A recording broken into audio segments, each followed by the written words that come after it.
The Climate Investment Fund's Technical Assistance Facility addresses the barriers to a clean energy future by strengthening the enabling environment through support for robust policies, stronger capacities, and innovative market-based solutions, such as innovative business models and instruments that accelerate clean energy investments in emerging economies. The facility focuses not only on the energy sector, but also on the financial sector as it relates to clean energy investments, making it a one-of-a-kind initiative. Amidst the recent pandemic, the Technical Assistance Facility was identified to support dozens of countries and designed a rapid, green, and resilient recovery across energy, urban, water, small and medium enterprises, and other sectors, thereby paving the way for a more sustainable world.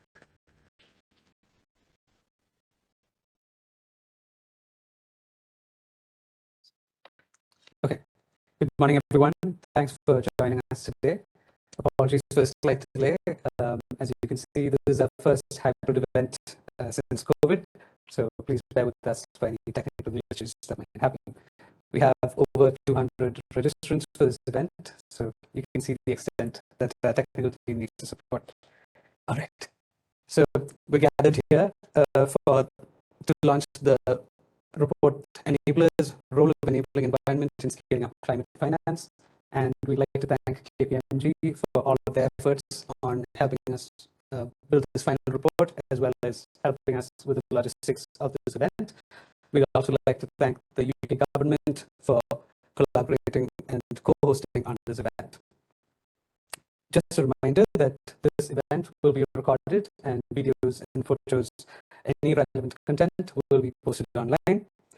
For users not familiar with the WebEx platform, just a reminder that you are able to change the screen based on your preference. So if you go to the top right corner, you have a whole host of options available to you. I am Paul Matthew, and I work at the Climate Investment Funds, or the CIF.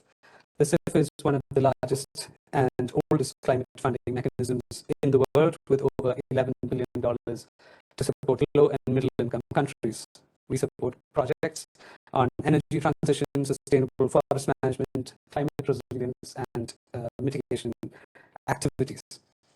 We also have a dedicated program to support countries strengthen their enabling environments. You might have seen the video that started at the beginning of this event. It's the Technical Assistance Facility. And through this program, we support policy building, capacity development, and other relevant actions, all with the single goal of accelerating clean energy investments. Now, we'd like to open the floor and like to invite Juan Carlos, who's the lead on this report, to present. Thank you very much, Paul, and thanks to the audience that has joined us today. On behalf of KPMG, I want to thank first the CIF for giving us the opportunity to work with them on this report. And this is a very timely report because what we hear constantly when we speak to clients and the markets is there is capital that wants to flow to sustainable clean energy and resilient activities, but this requires a strong enabling environment that facilitates those resources flowing, and that's precisely where technical assistance is key. And even though technical assistance is so important, and institutions like the CIF have been supporting this type of activities, there's actually very few reports that have systematically looked at the effectiveness of TA and what should be the appropriate activities supported. So this is a very timely report. When we were asked by the CIF to support them on this, we developed jointly an analytical approach, which is essentially we asked the first two questions: is the why and the what? Why is TA so critical, and what is the type of TA that is needed to allow this capital to flow to sustainable investments in the climate space? And then we did an assessment matrix, a review matrix that I'll discuss in a moment, to identify the key lessons learned from about 15 years of experience that the SIF has on technical assistance and what are the main lessons learned. Now, you will see that we're talking about technical assistance in the context of enabling environment. What do we mean by enabling environment in this report? We take a very broad view. It includes upstream regulatory and legal institutional frameworks, but also actions that are deployed to support the development of market, by, for example, developing methodologies and data that is made available to project developers, and other mechanisms to support the functioning, or I would say, support the kickstarting and functioning of self-sustaining renewable energy and energy efficiency markets. Very briefly, the methodology includes 4 steps: a literature review, where we looked at what have we learned from 75 years of technical assistance in development finance and how it applies to climate finance.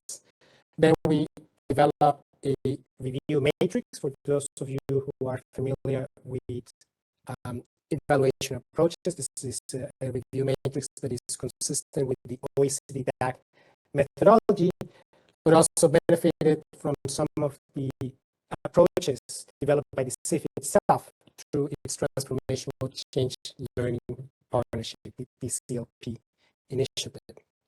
And then we looked at about 50 projects, and I'll show you in a moment the characteristics of those 50 projects. 50 projects that the SIF has supported that included a technical assistance component within a broader investment program, or in some cases included projects that had technical assistance as its main element of intervention. And then based on that, we identify lessons and some recommendations. On the first dimension was what have we learned from 75 years of technical assistance. And what we found is that first, there are not that many studies, but when we review them, I think we found some key lessons that we find are applicable to climate finance, and we'll see in a moment that actually many of the projects in the SIF portfolio have been doing this. The first one is deploy the right scale of technical assistance intervention and make them for long term. You need to accompany institutions for a longer term as they develop their capacities, rather than just very short-term interventions. That doesn't mean that you may have some rapid response for very specific issues that may come up from time to time, but a longer time support is key. The second one is, again, something we learned from development finance. It's important to adapt TA to local needs and approaches. So yes, it is okay to replicate what has worked in one country or in one context in another, but you always need to take into account local needs and make sure that you have, this is the third point, realistic goals. Sometimes we expect from technical assistance too much, or sometimes we expect technical assistance to solve a problem which is not technical but political, and I'm referring particularly on issues of legal and regulatory framework. So one needs to be mindful of that. The fourth component, and the SIF I think has been guided by this, is to include a strong knowledge transfer component on any type of technical assistance support to make sure that local capacity really is developed and you avoid capacity substitution. And finally, there's a mix, or we'll look in a few moments. There's the issue of how to deploy technical assistance. Generally, it's better to bundle it with actual capital investments, we'll see that in a moment. That this may be a little bit different if you're thinking in terms of the private or the public sector, but that generally a bundle approach, as the CIF has done, is generally more appropriate, except for certain circumstances that I'll discuss in a moment. This maybe this is a little bit too much detail, but this gives you a sense of what were the research questions that we asked during the process. And again, as I mentioned, for those of you familiar with the OECD DAC approach to program review, this will sound familiar, but the key questions, the 5 key questions we ask is, have we supported the right type of activities when it comes to relevance and coherence?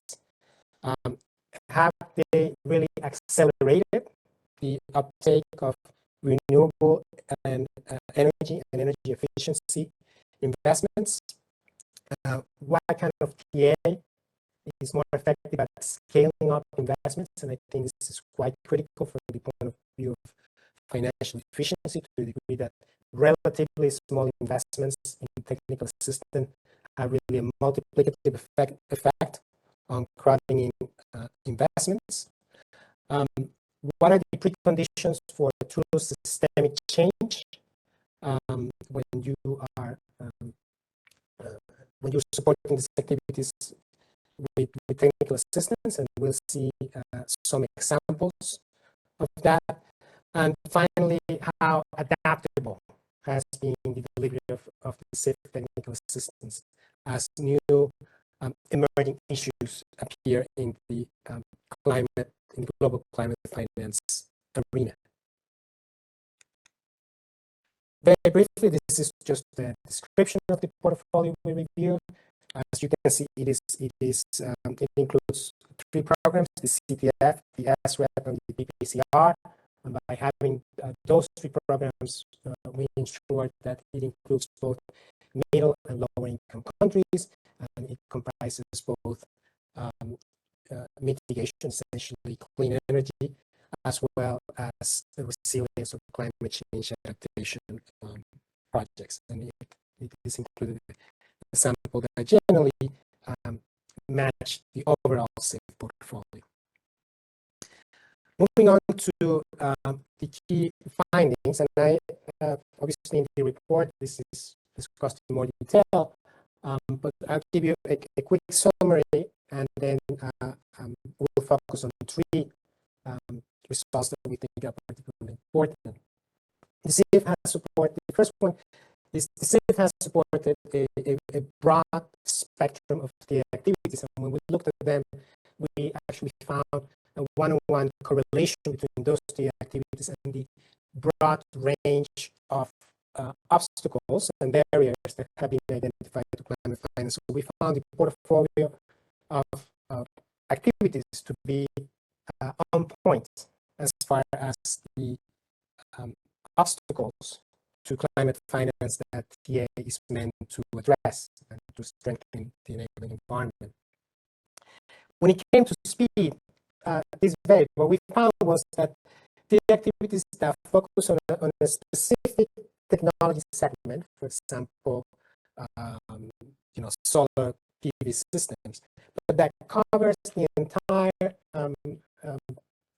spectrum of issues, from upstream regulatory and legal framework to supporting financial institutions that provide the financing, and supporting both the suppliers as well as the final consumers, were particularly effective at speeding up the delivery of results. And I think this is very tied to the next result regarding scale. The technical system that was more effective at facilitating the scaling up of incentives provided these end-to-end solutions that created self-sustaining markets. From a point of systemic change, strong government buy-in is critical, particularly when you are developing a legal framework for new technologies. And adaptability in response both to technological changes and the development of certain markets, going from some early interventions on solar PV to more recent interventions on emerging issues, such as supporting the just transition. And again, we will hear from the speakers later today some specific examples of these projects. So we found that the SIF portfolio has evolved, essentially that it has been nimble and respond to evolving needs. This is, I won't go into the details of this. I think this highlights the overall key finding that I mentioned at the beginning about the diverse and highly relevant activities that of the aid that the SIF has supported. You can see that there's 11 categories of activities that are included in the portfolio. And I think the key message here is that when we look at, if you just look at the top categories here, what you see is the CFDA having focused intervention along the entire process of support to energy and resilient investments, from upstream creation of the proper enabling environment, but then the three blocks in the middle, I think it's quite critical. It's supporting all the actors that you need in a self-sustaining market, which I think is really key for long-term sustainability of these interventions. And then, of course, measuring results and facilitating the dissemination of knowledge. And I think on this point, on the issue of how the SIF has responded rightly to evolving challenges, we would think, I think when we talk about having a flexible response, we saw that this applies to several dimensions. The first one is it has moved to address new issues as they come up. For example, as you know, issues related to the just transition is critical, and we see there the SIF playing a key role. For example, bringing forward the issues of rural livelihoods and women's group that may be living in the proximity of new solar panel fields, and how they also become beneficiaries of those projects. And we'll hear about those projects in a minute. It has also moved along the technology development continuum as new technologies mature. The SIF has been there from PV to concentrated solar power to geothermal, and more recently to energy efficiency developments. The SIF has deployed support in a wide range of technological solutions. It has also been critical to engage new actors. I think the time when climate finance was an issue for ministers of environment, ministers of climate change, and maybe some people in the Ministry of Finance, that's in the past. We see some innovative approaches that the SIF has supported, for example, on long-term fiscal planning and how climate resilience needs to be incorporated into that. So we see this as quite important, bringing these new actors into the discussion. And then it has also facilitated with support from technical assistance deployment of new financial instruments, as we've seen. We did some case studies on this that is on the report, for example, interventions to support venture capital support of climate tech. So that we thought that was also quite important. So these are the 4 dimensions of a flexible response. And sort of to summarize on the key attribution of some of these most effective types of intervention, I think the 4 key messages that we came across, or that we concluded are valuable, is develop focused and integrated interventions to support the enabling environment. Focus, it means to pick a specific sector, pick a specific technology, but then by integrated, we mean support the entire spectrum from upstream regulatory support to suppliers, distributors, final buyers, and financial institutions that are funding that development. Mainstreaming for systemic change is critical, and I think this is what this is related to what I just discussed about, for example, bringing climate consideration as part of the fiscal national planning, something that this has done. Knowledge creation can have a transformational impact, and we'll hear about that later today. Knowledge creation in a specific context can really be a way to crowd in financial resources. We'll hear later about some of the experiences with the SIF with concentrated solar power, where actually it was the knowledge created by SIF technical assistant that was critical to then crowd in substantial private sector investment. And then the last point on the delivery mechanism, while in most cases it is important to bundle technical assistance with investments,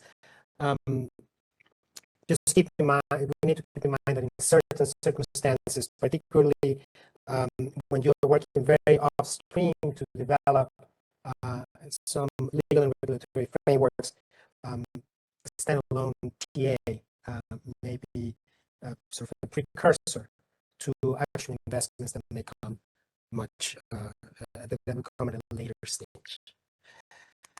And then just to finalize, these are the recommendations, and I think you'll see in our report, these are recommendations that we obviously may make at some level for the SIF, but we think these are recommendations that are valuable, and I think the SIF asks us to put it in the broader context of contributing to the global discourse on climate finance. These are recommendations that are valid really for any type of entity that is supporting this kind of activities. First one is maintain a broad menu. What we have shown is the climate change, the global climate change needs are changing. Different countries have different needs. So you should be able to respond with a broad range of products. However, the fact that you have a broad menu doesn't mean that when you pick specific interventions, you do need to pick specific interventions that are more focused, but that are integrated and that covers all actors. So if you're gonna, if you're thinking about again energy efficiency, for example, if you're picking energy efficiency, development of energy efficiency markets for home appliances,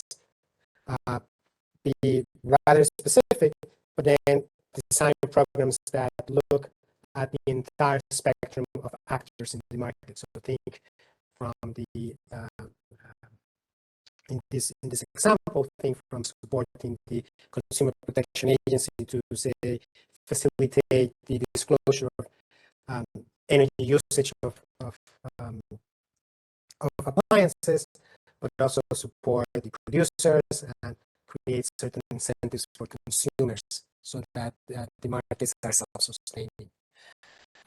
Use DA purposefully to drive partners to innovate, and by this we mean technical assistance actually can be a mechanism to promote innovation. It's a relatively low risk, relatively low cost to enter into new markets, and I think you'll see in our report when we look at climate tech investments, this could be a good way to kickstart those innovative mechanisms. And establish mechanisms to incentivize certain TA activities. Again, you have a full menu, but sometimes you need to incentivize some things some topics because we feel that they are particularly important. As you may know, and we'll talk a little bit about it, the Safe Technical Assistance Facility, for example, has an innovative mechanism of call for proposals, which precisely sort of, effectively act as a mechanism to promote certain type of activities that we think are critical. For example, after COVID, there was a call for proposal that also linked climate investments to the green recovery that has been so important as after COVID. One thing that we found is the important role of financial institutions within the safety portfolio. So, given the importance of financial institutions, it would be important to work more closely with global initiatives from the TCFD to, for example, the World Bank Group Green Banking Initiative, and sort of align or see ways in which the safe portfolio could collaborate with those initiatives. And finally, the last key point is TA can be a good way to link climate investments, which sometimes may have returns in a few years, particularly if you are only looking at the greenhouse gas impact. But you need to link it to green recovery and more immediate needs that exist given the sort of current global macroeconomic potential slowdown. So I think that is the last point. I think just to emphasize, technical assistance can be a way to link climate investments to the broader economic recovery, and in this case, management of macro-fiscal risks. So we'll see in some of the case studies how to link it to that. So with that, let me stop there. I also invite you to read the report. We will have a longer Q&A session at the end, but if there's a specific question on the presentation, I'm happy to take it now, or we can take it later. Thank you.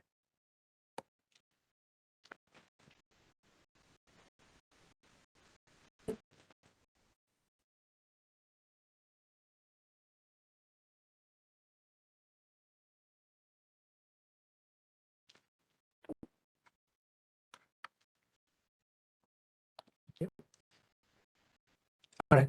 Thanks so much, Juan Carlos, for that very useful summary. I think it was quite interesting and would help the audience understand how this report is positioned and the recommendations for moving forward in the next couple of years.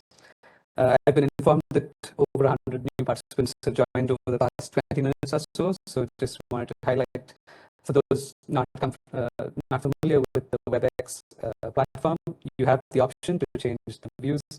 You just go to the top right-hand corner. Additionally, if you have any issues with connecting or seeing the slides, please feel free to raise any questions or comments in the chat. Now I'd like to introduce Laura Frugenti, who's the Managing Director of KPMG, to share her remarks.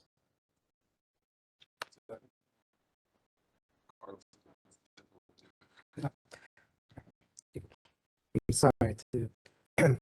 No, I think, I'm sorry, she had some technical problem, but I think on behalf of KPMG, I just want to re-emphasize what I said earlier, to thank the CIF for the opportunity to support them in this report. This is put in the broader context of KPMG's global work on climate finance, where we've been working precisely on what I referred to before, which is how to facilitate the crowding in of investors or private investment into clean and resilient activities.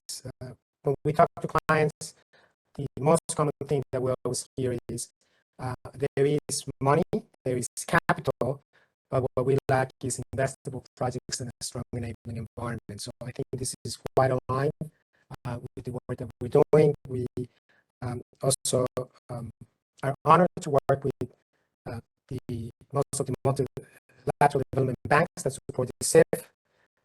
As I think maybe one of the more interesting projects right now we have is we're supporting the Asian Development Bank in the process of supporting East Asian countries in decommissioning their coal plants, and precisely the work that we have been doing in support of the ADB is to look at mechanisms to de-risk investments and attract capital that is ready to support alternative sources of energy as the coal plants are ramped down. We also engage as part of our as part of the Global Community on Climate Finance. We will have as KPMG, we will have an active role at the upcoming COP. I cannot give you many details about them, about those announcements, but they will be linked to a new initiative along with some UN agencies on just energy transition. That's one. And the other initiative that we'll be launching at the COP is related to net zero cities. We have quite a large practice that has been working on mechanisms to support large urban areas to become net zero, in part by leveraging the use of technology to achieve this. So with that, I just, on behalf of KPMG, I want again to thank all of you for being here. And I think we'll have a great discussion. And in a few minutes, we'll also be hearing from the countries and the entities that have supported these projects. And I think it would be a very rich discussion. Thank you very much.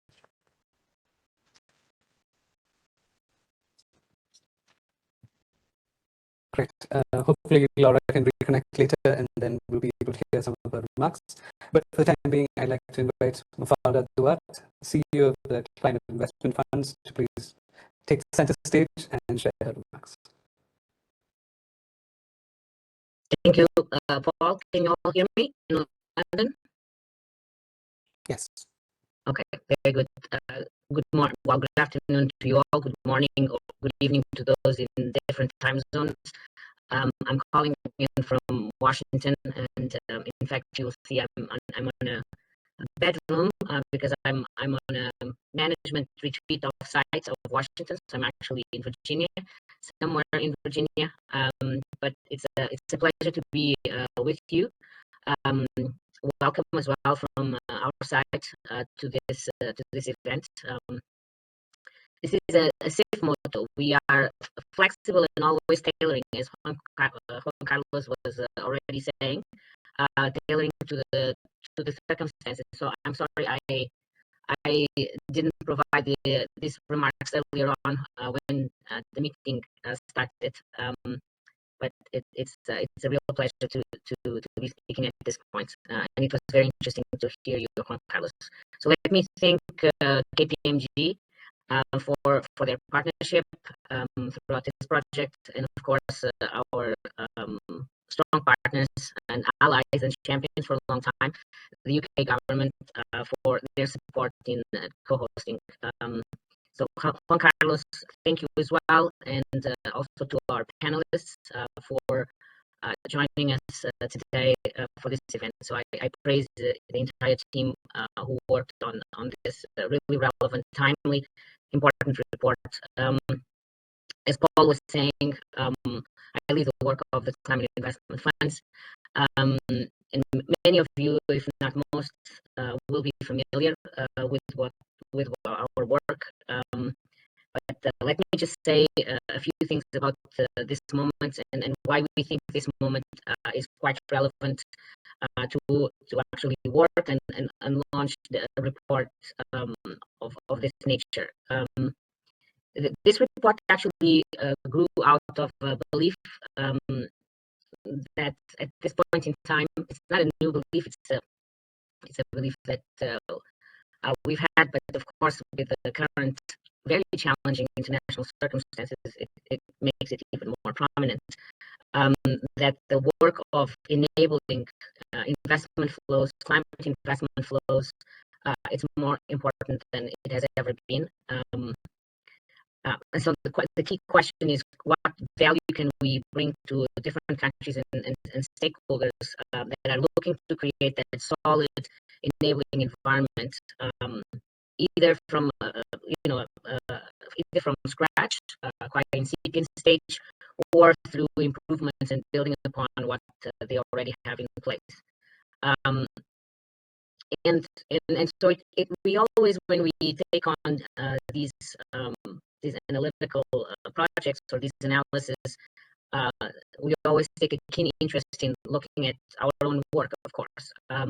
We have been supporting through the multilateral development banks this type of work, the investments, and so it's more than a decade of experience.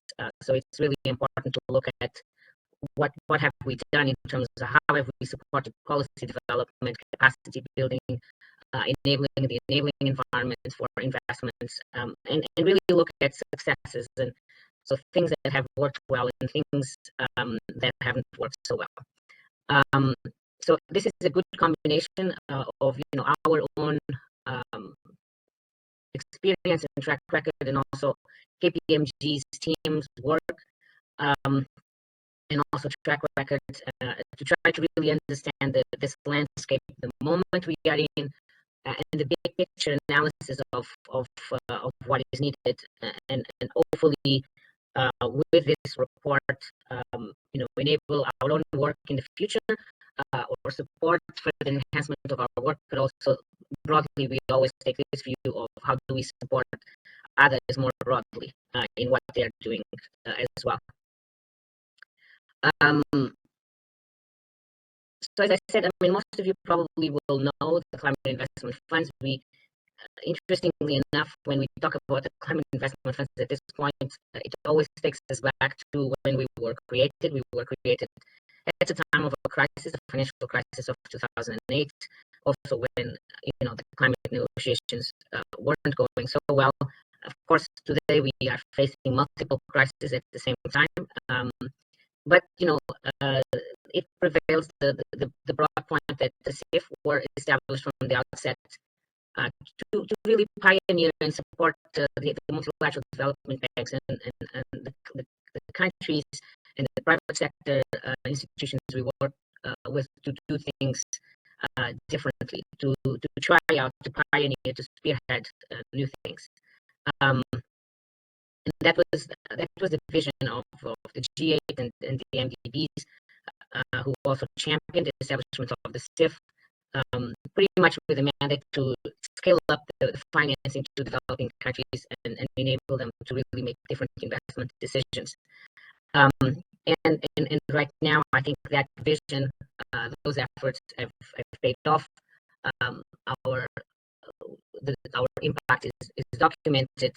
We have a very large portfolio, very diversified portfolio across countries, across sectors, and with significant impact. But as Juan Carlos was also saying, it's not just about capital. Capital is important, and there's a critical discussions always, and more so even at the moment, on how do we really bring the scale of investments, particularly from private sector to developing countries, and quantum of financing is important. The gap in terms of investments in developing countries is very large.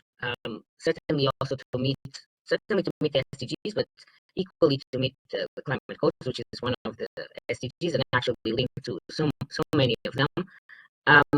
But we always come back to this question. Yes, quantum flows of private investments, but it's more than this capital. And in fact, the capital is out there. Everybody says is what are the conditions? What are the critical conditions to really support and direct also these to incentivize investments, but direct investments towards the type of investments that we need to see and we want to see. This it was also this. It was with this in mind that back in 2019, with the support of the government of Denmark, we launched our technical assistance facility. So it was really an effort to have something a little bit more dedicated, and building on our track record of funding activities that offer technical assistance and concessional finance. And so we wanted to, the thing with the dedicated windows or facilities that focuses the attention, focuses the resources, focuses the mind. And as Juan Carlos was saying this morning, focus is quite important.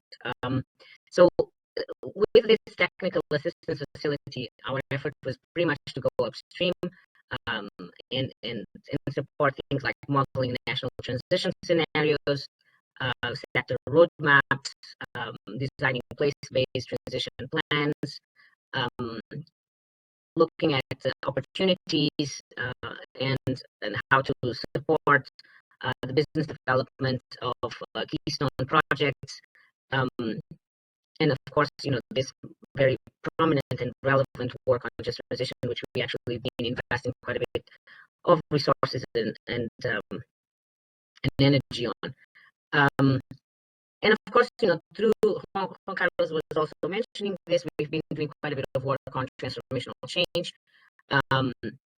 and this has come up through that work as well. When the policy and the regulatory environment is actually strong, and when the human and institutional capacities are equally strong, and when we have the possibility of innovating and actually using the right instruments for the right context and the right constraints, so we can have flexible and innovative instruments. These are actually all key ingredients for more investments, for impact, and for that transformational change we are seeking. This work that we've done on through the technical assistance facility, this has grown into quite a network. We've been partnering with many different institutions, from Bloomberg to OECD to IEA to IRENA, and we have responded with our contributors, with our supporters to the moment we are in as well. We launched a COVID-19 window and the technical assistance facility as well. So I'm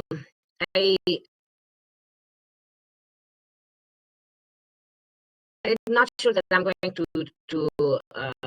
mention here examples, because I think we are going to hear from the countries. It's been quite interesting to see what has come up through the technical assistance facility and the calls for proposals. And again, as Juan Carlos was saying, quite specific, focused interventions that meet the markets and the countries where they are. In the Caribbean, for example, we know that these economies are highly dependent on imported fossil fuels for electricity, and they've continuously reflect on the limited availability and access to finance. So there, for example, we have worked with the Eastern Caribbean Central Bank to design a regional renewable energy financing facility that aims to attract the private sector investments to accelerate renewable energy development in a way, in a region who really is seeking to have affordable, clean, and resilient energy. And so with this facility, and we have other examples, Juan Carlos also mentioned the role of financial institutions. We have a large portfolio with financial institutions, and we have seen how critical this upstream support is to these type of institutions, and how powerful they are in terms of making finance available directly through a range of different instruments. But it's not just about this. What is interesting as well in that example is that we are helping a lot of what one might call soft services, such as streamlining the power purchasing agreement templates, capacity building of the project developers, of the governments, of the off-takers, and so on. A very different example, and I'm just going to mention this one, Bhutan. This is an economy that is quite reliant on the construction sector, on tourism, on agriculture, and these were sectors that were hit especially hard during the pandemic. And again, as I was saying, we had actually the privilege with support from our contributors, Switzerland and Netherlands, to have that COVID-19 window. And so with that, the government of Bhutan has been able and is working on integrating climate and disaster resilience into the economic recovery planning, especially in those critical sectors. So now, climate and disaster risk information in priority urban areas is coordinated. So they are not just only retrofitting existing critical infrastructure, taking this into account, but also thinking quite strategically about new infrastructure. What are the critical investments and the critical pieces to provide dynamism to those sectors, let's say, and bring back tourism to the country. So I think I'm going to be about to close my remarks. There's a range of solutions. This portfolio of this technical assistance facility is quite interesting, quite innovative, quite diverse. When we launched the round of funding, the response was quite overwhelming. We had over 50 proposals with requests that were for more than $30 million. So there's a clear gap in this space and a large demand for this kind of assistance, and in a variety of areas. So it's not just energy. I mean, we see demand in renewable energy, in clean cooking, in green hydrogen, in power sector, system resilient, mobility, and others. So hopefully, as I said, we will certainly be taking the findings of this report, hopefully others as well, in terms of how we look to provide this assistance in the future. It's quite rewarding to see, to hear from KPMG in this report on how important that assistance has already been, and how, in fact, this has already been tailored. Of course, we are talking about the multilateral development banks that deploy our resources.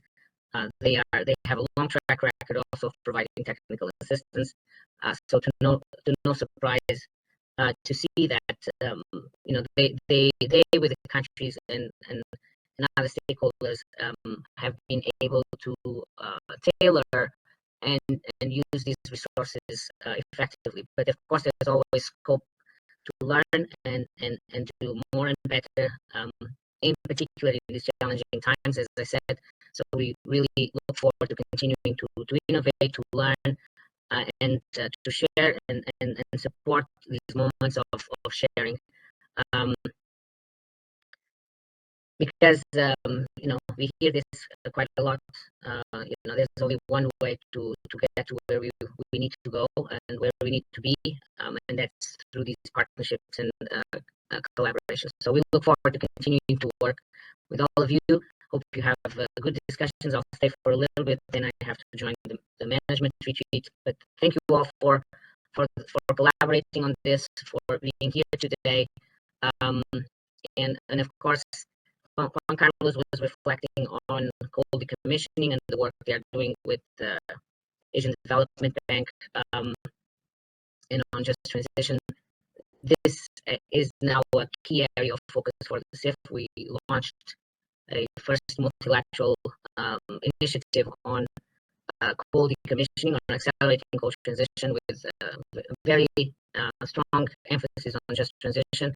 We have been doing quite a bit of work on just transition. This is one of the very critical areas, but certainly an area where this issue of regulatory change, policy change, capacity building, and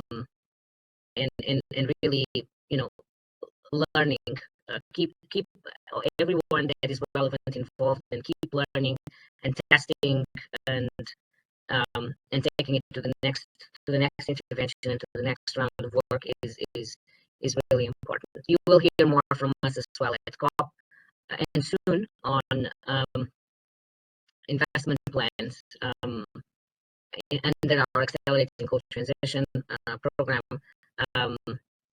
and we are really excited to see this work moving forward and collaborating with so many on this. Thank you all very much. Paul, over to you. Great. Thanks so much, Mafalda, for those remarks. I think now that we've had a good overview of where the CIF operates in this space, as well as some technical details from Juan Carlos, perhaps it's a good time to move the conversation directly to practitioners in the sector. So I'd like to invite the following speakers to kindly take the stage. Connor Ritchie, on behalf of the Government of UK, who's the Director at the Department for Business, Energy and Industrial Strategy. Ida Sedikova from the European Bank for Reconstruction and Development, who is the Director and Head of Energy Eurasia, Middle East and Africa, Sustainable Infrastructure Group. We're also excited to invite a couple of virtual speakers. So Deepak Patel from the South African Presidential Climate Commission has joined us online, as well as Frank van der Vleuten on behalf of the Government of Netherlands, who's the Coordinating Policy Officer for Climate Finance in the Ministry of Foreign Affairs.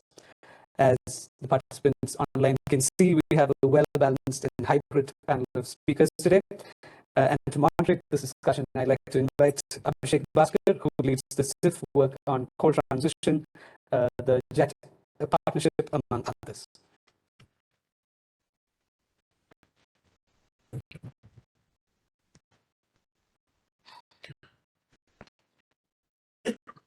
Thank you, Paul. I hope the microphone is working. Right. So before we get into this, I have the enviable task of clawing back some of the time that we have used up so far. So bear up with us. But like Paul said, this is our first hybrid event, so we're trying our best to make this work. And I think so far, with over 100 people online, we might be doing just okay. Before we get into the session, I just wanted to thank a couple of folks for this, for making this happen. One of course, Paul, for leading the charge on this for the past few months. So thank you very much. A colleague of ours couldn't join, Rasmus. He's also been involved from the evaluation side of our team. And of course, not to forget KPMG and Juan Carlos for all the diligence and hard work. I would also like to thank our comms and logistics teams, both at CIF and KPMG, for delivering on this and for the outreach and making this actually possible. So thank you very much. Like I said, first hybrid event, so I think we are off to a good start. Last but not the least, our panelists, thank you very much, and all who are connected remotely, virtually. Now, before we get into the next session, just to lay out a couple of things. One is technical assistance is typically it's a key ingredient, but it's not typically something that grabs headlines, that makes news, something that you can click a picture with, like a solar panel or a wind turbine. So oftentimes, I feel it doesn't get the attention that's required, but it is extremely essential, and it is extremely critical for making the financing flow, like some of the other speakers alluded to so far.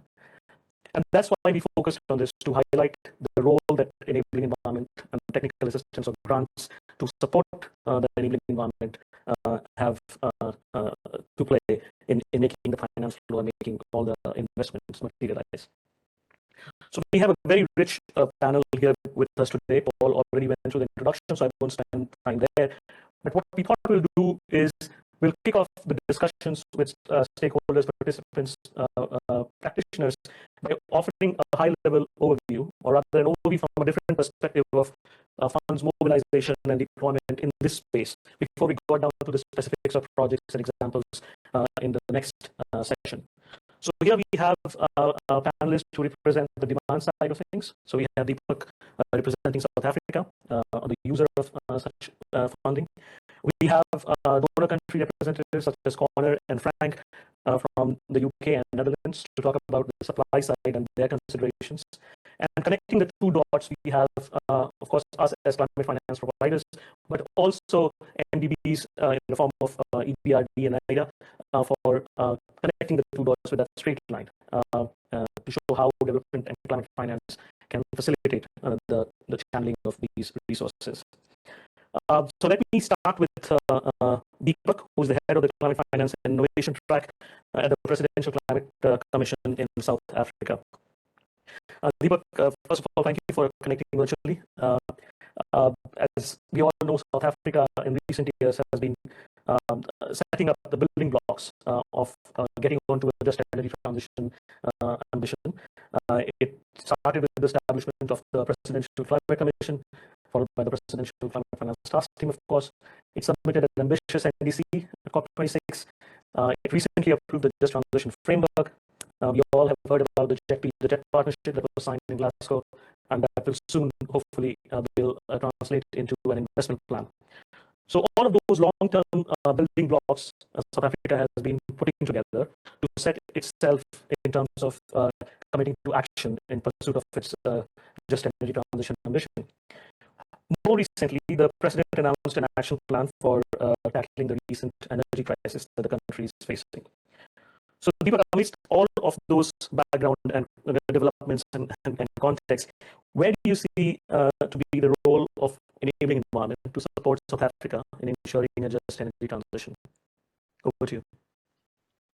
Thank you, Abhishek. With that introduction, you've covered half of what I wanted to say anyway. But I think it's important to start, and I'm going to repeat some of what you've said. South Africa saw both the risks and the opportunities that arose from climate change with respect to its own impact in our region and therefore our country. But secondly, we also saw what the risks were if South Africa did not rise to the occasion with respect to doing its fair share to decarbonize and reduce other greenhouse gas emissions. And secondly, what the risks were that arose if South Africa continued to be as fossil fuel intensive as it is in its economic structure. And so against that backdrop, Abhishek, you've sketched how for a number of years now, occupied with those realities as well as an analysis of the opportunities that we had to undertake a climate transition that was accompanied side by side and in many respects embedded within it, away from coal in particular, but other fossil fuels as well, and to ensure that we had embedded what we call the just components. And the just components aren't just about being fair, they are about ensuring that the country's socioeconomic development path was an integrated element of our transition.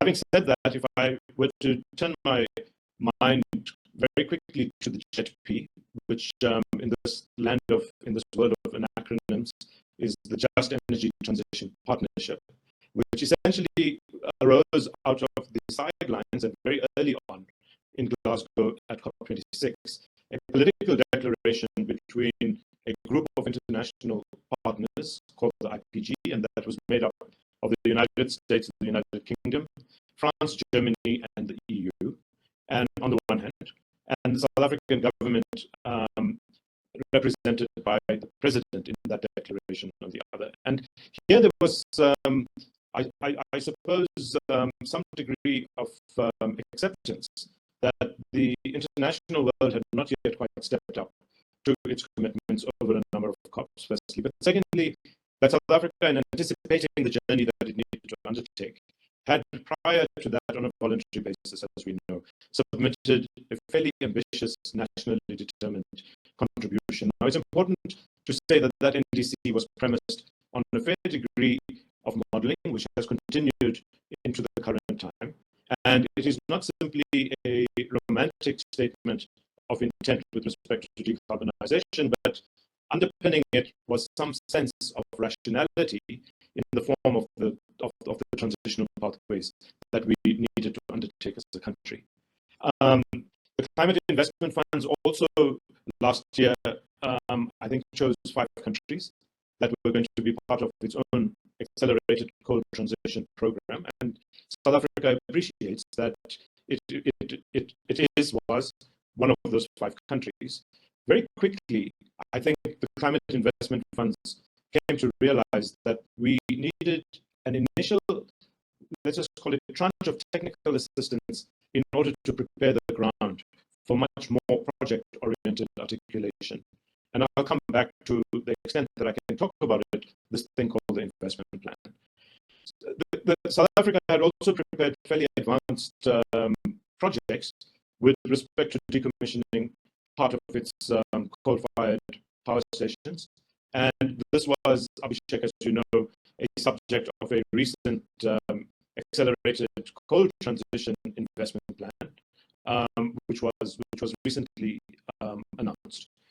Now, the technical assistance that I'm talking about, that we really appreciate the climate investment funds coming to the party with, were in the form of the assistance required to formulate between the 2 partner groups in the JETP a secretariat.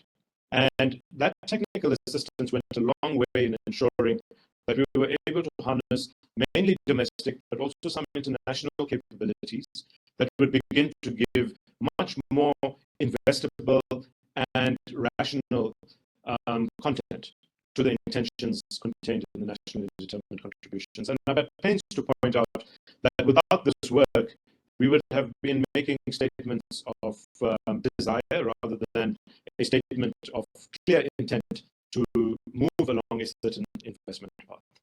Now, this investment plan has been the subject, as you can imagine, of negotiations between the parties. And the way I understand it is fairly close to being finalized as the agreed investment framework to 2027, to then 2030, and then to 2050, with respect to how South Africa is going to undertake its very comprehensive just transition, not just energy. And in this context, further technical assistance is going to be required, in my opinion, to ensure that as we undertake these transitional pathways, a lot of them are going to have to be articulated in discrete projects, whether those projects are part of a portfolio or whether they are large enough to be standalone. We all know that the devil in the detail with respect to project planning, project development, project risk mitigation, etc., all need to come before and in many respects are precursors to the big financial investments that can then either follow or be blended together with those tranches. So let me say, from my perspective, technical assistance forms an early stage backbone or an early stage tranche of financing that is required to make projects or programs bankable. And in this respect, technical assistance needs to go a long way, both in the hard work of project conceptualization, project development, project risk mitigation, but in South Africa's case, because we've said that the transition needs to be a just transition, there are a lot of institutional issues, firstly within government across the 3 spheres that are defined in our constitution, but secondly between government and the various various stakeholders that needs to be harmonized. And so technical assistance is not merely finance in order to blend to achieve investable blended finance elements, but technical assistance can also go a long way in preparing all of the partners who can ensure that there is a desirable environment and a fertile ground for these projects to take place, especially in between social partners and in spatial environments where the coal transition is in fact going to have a negative impact on existing value chains. So for us, the essential elements to 2030 will in fact, given the intensity of fossil fuel input into our manufacturing and mining sector in the form of electrical power, the general consensus is that the leading edge of our transition towards meeting our decarbonization objectives and to ensure continued competitiveness of our export in the global markets, that we need to lead by decarbonizing our electrical system. And that involves decommissioning of power plants, it involves repurposing those power plants, and it will involve as well the creation of an independent systems operator which will come out of the current integrated utility. I'm mentioning these things so that colleagues who are on this call can begin to get a sense of the types of financing that would apply to each of these categories of work. The other reality in South Africa is that in large part our transport system is still very much fossil fuel driven in the form of petroleum and diesel. And those colleagues who know the South African landscape will know that we have an entity called Sasol, which fractures through a Fischer-Tropsch process coal to give us different fractions of petroleum and chemical products. And as a result of requiring also that we meet the NDC goals, we have to follow with a very coherent strategy to convert to electrical or new energy vehicles. And part of that process is going to involve a company like Sasol, as well as other players, forging a path in the early stage development of and then the ramping up of hydrogen. So those are the three sectors that we see going to 2030 that are going to require large amounts of capital to flow. Now, Abhishek, you also mentioned the announcements made by the president to unbottle or debottleneck the environment as it relates to private sector participation through investment as well as risk mitigation. And here we have seen regulatory caps removed with respect to 100 megawatts and less of generation power, which we believe is going to open up the way for private sector to private sector power purchase agreements, which will see, we hope, a crowding into the generation space of private sector independent power producers. Secondly, I mentioned that the grid needs to be upgraded and strengthened, and this will be facilitated both by institutional transformation that we expect in the form of an independent systems operator. But secondly, with that independent systems operator, it will be possible to have much freer market price signals, which, given the renewable energy investment program that the country has unfolded over the last 10 years, we believe that that can be ramped up. And in large part, the early risk issues in those projects have been overcome, and therefore that would be largely private sector funded going forward. I'm not sure how I'm doing with the time, but I would like to stop there and look forward to the conversation that takes place as we discuss after other panelists have spoken. Thank you very much.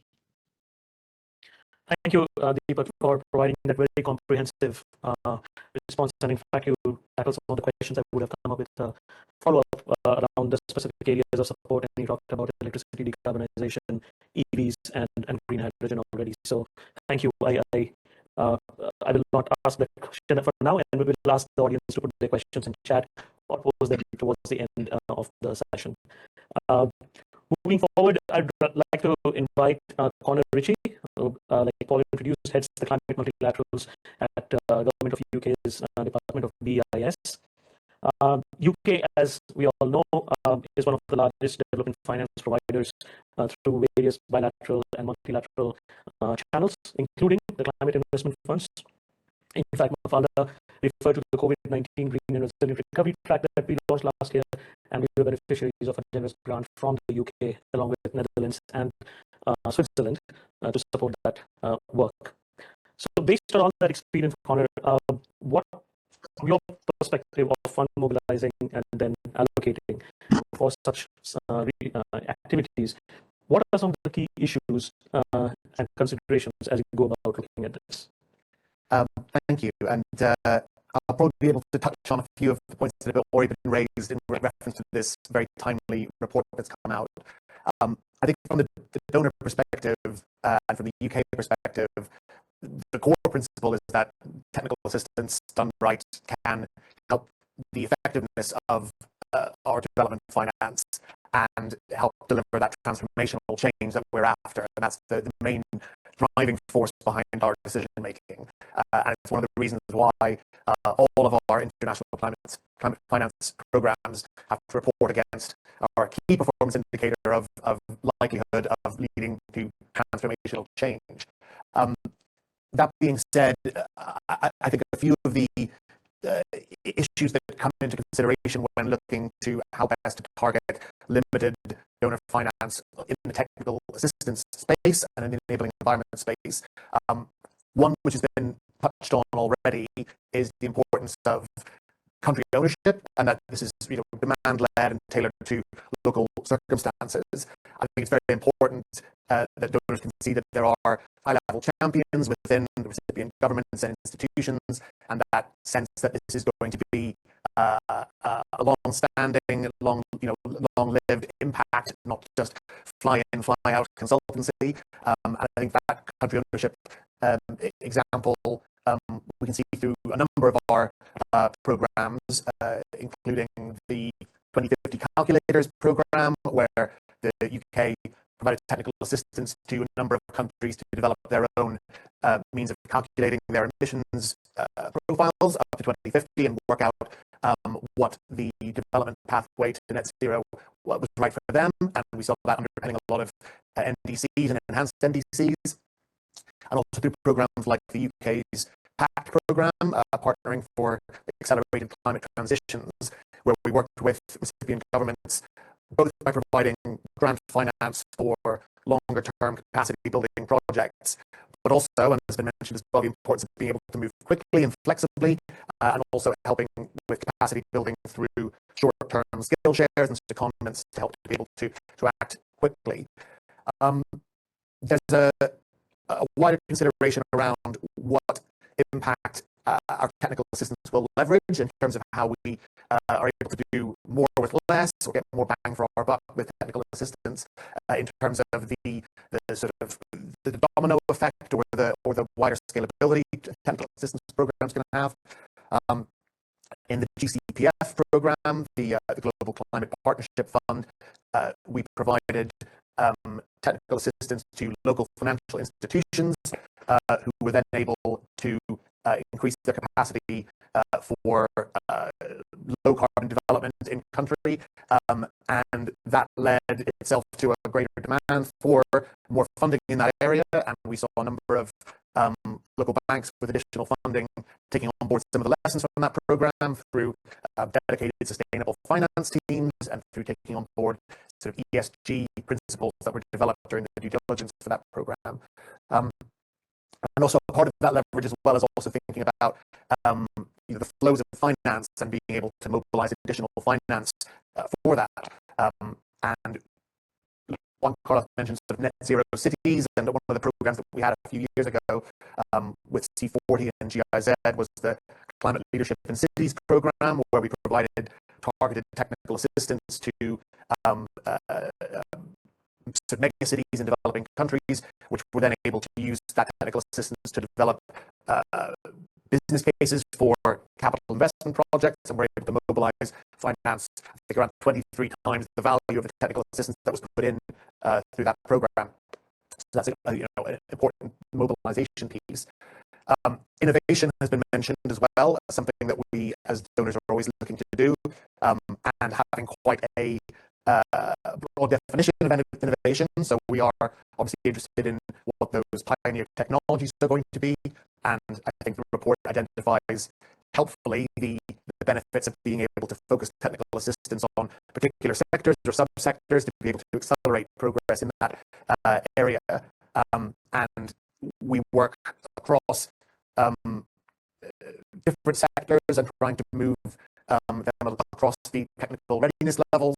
And I think we also see the interrelationship between some of our investments in that space. So quite a proud tradition of the funding for technical assistance through the Energy Sector Management Assistance Program, ESMAP, that then helps to lay the groundwork for SIF to come in with greater capital investment, but also innovation in terms of new ways of doing things and new innovations, and new issues being addressed in the climate finance space, as has been mentioned a number of times, the just transition piece, the importance of that to the SIF Act program, and also I think the important progress we've seen on just transition and diversity and inclusion through the SIF TAF program, particularly the Rajasthan Renewable Energy program. They're doing very important work with women-led community groups, and so quite a broad approach to innovation.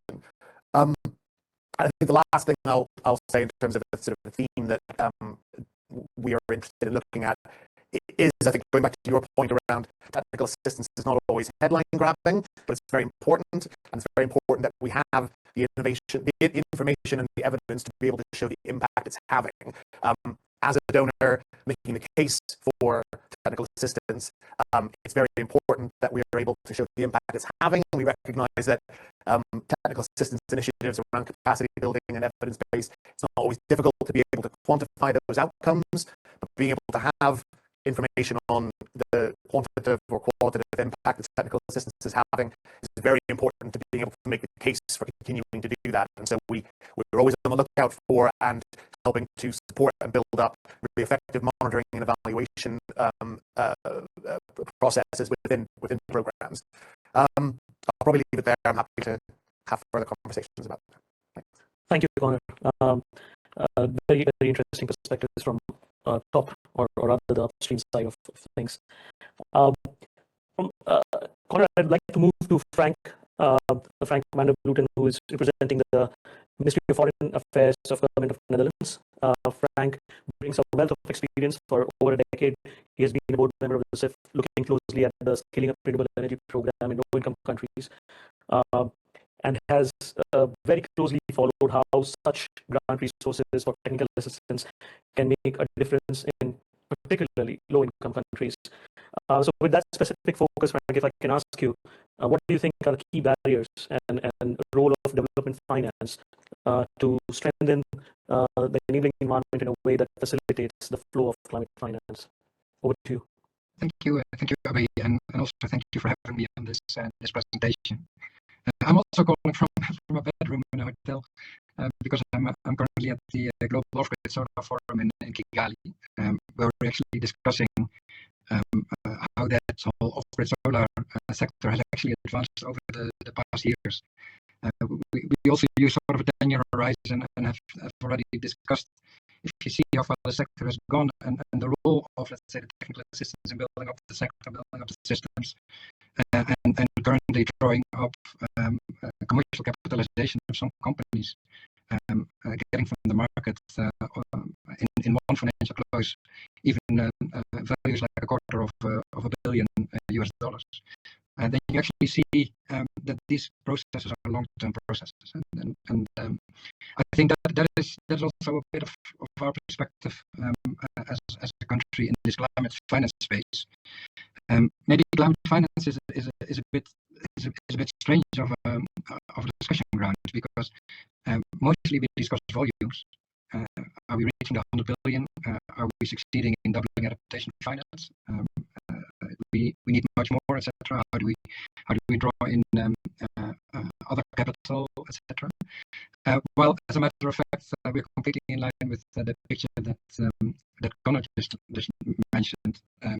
This is about transformational change, and we're looking at the key transitions that are taking place, and we're looking at long-term innovation pathways for solutions. I think I heard earlier the example of geothermal, which was quite an interesting example, where we said in particular the innovation phase of exploration drilling is a high-risk phase. And what you saw was out of, for instance, this SREP program, quite a lot of resources and attention went to de-risking that exploration phase, with the good understanding that beyond that, we could really tap into the private sector to take it forward. All of that was again built on let's say, technical analysis, diagnosis, in this case by the World Bank's SMAP team. But it gave us a good understanding how best to use, let's say, the scarce climate finance resources to get maximum impact in terms of transformational change. I think that's also sort of the way we've been looking at the CIFs and even our broader government role is. Our role is, I think, in dialogue with all of our partners around the table to really set the points on the horizon. Where are we going? How do we look at, let's say, this long-term economic transition? And I think that's what Deepak also referred to for South Africa. This is much more connects to much more elements than just the technology that we're financing. So I really believe that that's the role of government, to say, we're serious about these transitions. We have our targets, and we give the confidence to all of the actors out there that we will remain committed to that, and this is really the long-term trajectory which we're going to support. So that private sector players, investors, and all of the other stakeholders in that whole area, but also local communities and the examples that Connor gave, really know what we're trying to do and where we're trying to let's say, create the ground for them to contribute. I think that's a big part of the role of government.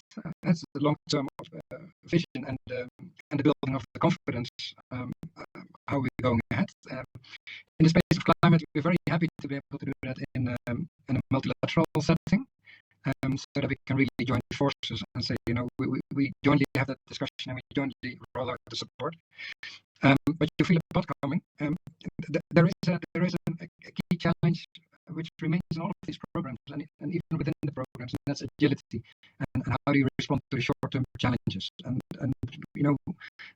Mafalda was rightly talking about the multiple crises we are in today. How do we respond to that? And how do? But even on a project level, some of these projects, it took a long time to move forward, and then we need a lot of dialogue, a lot of technical assistance, diagnosis, thinking, to get the project right, and then suddenly it can deliver tremendous results. Well, it may have been frozen for several years. So that's responding to the short-term challenges. I think is really quite essential. That's also how we supported the green recovery window within the CIFs. We realized that the MDBs were ready to put a lot of quick response funding on the table, but we also realized that there was quite a big need for technical assistance, both for the MDB things, but in particular in dialogue with the government. To say, how do we guide that into a direction that we really help economies recover in a green and inclusive way. I'm really still interested, and we discussed that before. I'm really interested to see how effective we've been at that. But that's really part of the role of TA, is this short-term response. Being agile, being responsive, and picking up these short-term challenges, like I think we're seeing so many today. Maybe two final examples from my side on that is that I think looking here around this off-grid solar sector that I'm looking at today in Kigali, that has taken 2 to 3 decades to come where we are currently. And a lot of the projects have a time horizon, even in SREP, like 5 years or so.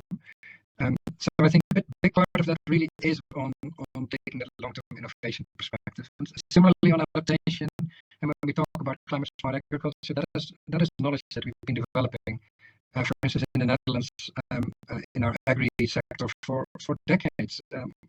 Our water protection, and about half of our country is on the sea level, and protecting that from sea level rise has been a culture for centuries even. So I think that it's important to sort of create a platform where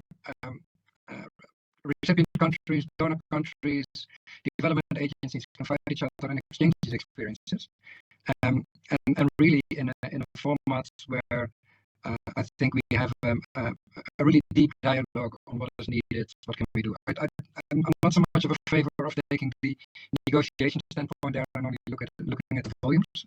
And I think that the CIF really have found that middle ground to say, how do we bring, let's say, knowledge-rich, knowledge-intensive cooperation to the table while pooling the resources of different funders together in the CIF.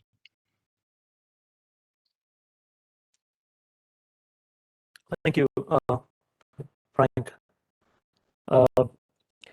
Netherlands has been a long time ally, and considering the other countries who are in those key donor groups, would really appreciate punching above the weight that Netherlands does on some of these aspects. So really appreciate it. Thank you very much. Moving finally to our last speaker, Aida Sitikova. She's the director of energy in focusing on Eurasia and Middle East and Africa at the EBRD. So someone who is actually very close to the ground, making finance flow among actors, among stakeholders. And she has a very unique perspective that she can would ask her to talk about. The region has, over the last 2-3 years, faced extreme pressure on its public finance thanks to COVID, and more recently with the regional instability. So on one hand, you have an economy or economies who are facing severe constraints on availability of public funds. At the same time, it presents an opportunity to see how you can translate those constraints and challenges into doing something different, building back better, green, resilient, and what you may. So based on your experience, and you are best placed being closer to the ground to talk about some specific examples, how do you see, how can one treat these moments of crises into opportunities based on your lessons that you may have learned more recently? So pass over to you. Thanks. Thank you very much, and thank you for having me. Indeed, speaking as a practitioner, connecting the dots, EBRD is on the front line, and especially given the geography of the region that we cover, not just the energy sector, but wider, we see firsthand the issues of addressing twin challenges, or dual challenges of energy security at the moment and of climate change.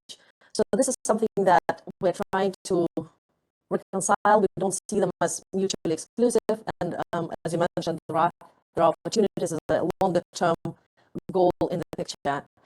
Indeed, post-COVID, we've seen, we had a glimpse of recovery. We saw renewable projects being built in some of the most challenging environments.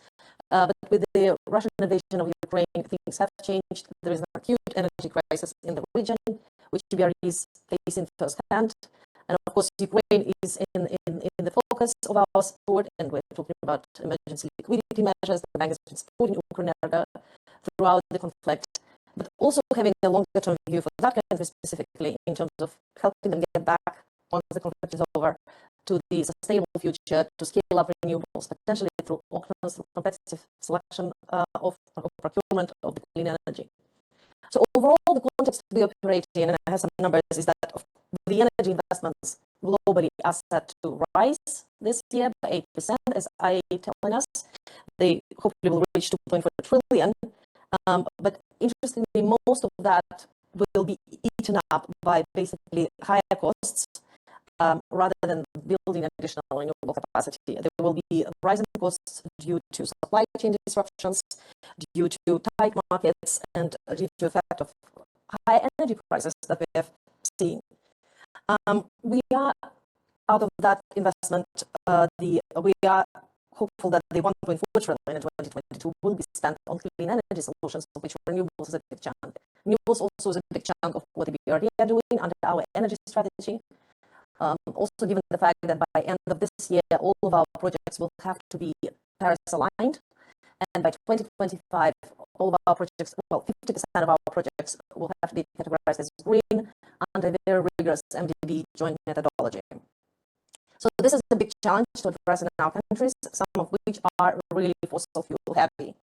But the BRD has this dual modality of policy engagement and investments, which has proven itself throughout the years. And case in point is Kazakhstan, the country which is heavily fossil fuel dominated, maybe similar to South Africa. 70% of energy mix is coal, and it's really poor quality lignite coal. However, the bank has started engagement on renewables, but renewables was used in Kazakhstan for the first time in 2008, actually, in the official record to step when we developed the Sustainable Energy Action Plan. It did sound futuristic at the time, but the bank persevered with the policy engagement in terms of developing the renewables law, in terms of looking at feed-in tariffs, studying the potential for solar and wind, and it's more than 10 years back. So when in 2013 the renewable law came on stream, we were very lucky and fortunate to partner up with CTF to continue working on the enabling environment, establishing the bankable PPA framework, trying to get the country moved towards renewable auctions, but also investing in specific projects. And I have numbers here. We co-financed, and we call it co-financing with CTF. 6 projects, which were for the amount of 230 megawatt. Kazakhstan now has over 2 gigawatts of non-hydro renewables, which is an amazing achievement for this type of country. So it just shows time and time again that the grant financing or blended financing coupled with a strong policy engagement delivers result on the ground. It's a major climate mitigation tool.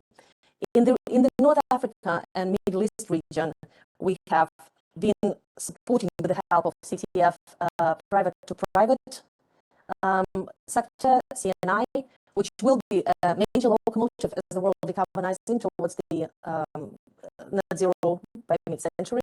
So we will have to decarbonize those hard-to-abate sectors. We will have to decarbonize agribusiness, transport, etc. So we actually have the first project some years ago in Morocco where we were supporting private with CTF. Just this year, another I would call it innovative project was in Morocco again. This is the wind repowering, almost first in Africa, which we were again very happy to co-finance with CTF. I mean, there are of course ongoing challenges. We see an unfortunate trend of renewable auctions in countries that we supported with this type of activity being stalled because of rising prices, rising costs. We see projects being, sponsors trying to renegotiate, trying to raise sustainable financing, and of course it's remaining an issue. We see this all is overlaid by the fact that this supply chain disruption and hike in prices is really impacted by the current geopolitical tension. So COVID plus the conflict in the region really blighted the sort of, in some places, stopped the development of renewables. So what can we do? I mean, the bank overall, the framework under which we operate is we're looking at what the EU is doing, for example, under the Repower EU concept, under the reduce, renew, and replace. So under the renew, the big renewable scale up is something that will continue despite the challenges that Europe is facing. You have not given up on the new Green Deal. So things are continuing. This is the same target. And we are for the countries in our region, we're helping to achieve it. Across the Atlantic, of course, in the US, we have the Inflation Reduction Act that earmarks significant amounts for for new technologies, including green hydrogen, which again, we're very closely looking at both the policy engagement and hopefully first investments with its hopefully support from CTF. Green hydrogen, just maybe to stop to pause, I mean, there is something that we believe in as a very versatile energy vector that can help to decarbonize sectors, that can help address system stability issues, that can help move economies forward. So in that sense, Egypt is a case in point, especially in the run-up to COP27 Sharm el-Sheikh. The country is really serious about utilizing its abundant renewables resource potential for producing of green hydrogen and maybe exporting it and making that green hydrogen a part of the solution for energy security to Europe. So it's North Africa to Europe nexus. And here we see our role as both on the policy side, as I said, we're helping the government develop the hydrogen law. On the green certification scheme, very important for actually certifying hydrogen as green. On developing the market basis for green hydrogen. It's a new product. It's something we're all just learning. It's a bit different to simply financing renewables because we have interface risks, we have off-take risks, we have transportation questions. So, but with partners like CTF and CF, we're hoping to get there. So just to continue that on the and finish maybe on a positive note, we're having our energy strategy up for renewal next year. We're welcoming all consultations and inputs, and I think a big part of that energy strategy will be actually forward-looking view of what new technologies we can mobilize. Green hydrogen I mentioned already, and actually we are colorblind as long as it's low carbon, but green seems to be the word of the day. Storage solutions, really ramping up C&I segment, private to private, demand side management, prosumers, all sorts of innovative hybrid solutions, all sorts of innovative things that would require support by the bank and hopefully by the donors. Thank you. Thank you very much, Ida. Very, very helpful. And I learned a new term, colorblind hydrogen. I think that's something we could use. I know we are running a few minutes late, so I will stop here and maybe perhaps come in if we have a few minutes towards the Q&A. So let me hand over to my next session lead, Juan Carlos. Thank you.